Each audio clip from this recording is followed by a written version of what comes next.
మీరు Chinese bamboo ట్రీని చూసారా ఎప్పుడైనా? దాని గురించి ఒక చిన్న ఇంట్రెస్టింగ్ ఫ్యాక్ట్ అండి.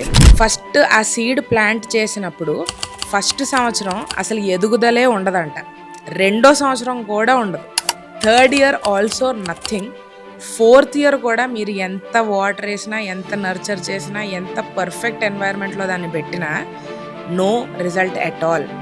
కానీ ఫిఫ్త్ ఇయర్ స్టార్ట్ అవ్వగానే కేవలం 6 వారాల్లోని 80 అడుగులు పెరిగిపోద్దంట. అయితే ఇప్పుడు ఈ 80 అడుగుల గ్రోత్ ఏదైతే ఉందో ఆ 6 వారాల్లో జరిగిందంటారా, లేదా 5 సంవత్సరాల్లో జరిగిందంటారా? Now here's the thing, the bamboo didn't grow 80 feet in 6 weeks. 5 సంవత్సరాల 6 వారాలు టైం మొత్తం దానికి రూట్స్ బిల్డ్ చేసుకోవడంలో పట్టింది. సక్సెస్ కూడా ఇలాంటిదే. ఫౌండర్స్, క్రియేటర్స్, ప్రొఫెషనల్స్ సంవత్సరాలు మల్టిపుల్ పార్ట్స్లో మల్టిపుల్ మందిని కలిసి మల్టిపుల్ టాస్క్స్ టేకప్ చేసి మల్టిపుల్ ప్రాజెక్ట్స్ టేకప్ చేసి they learn, they fail, they repeat and then one day everyone calls it an overnight success. So if you feel like మీ లైఫ్లో ఏం జరగట్లేదు అని అనుకుంటే do not stop watering your bamboo.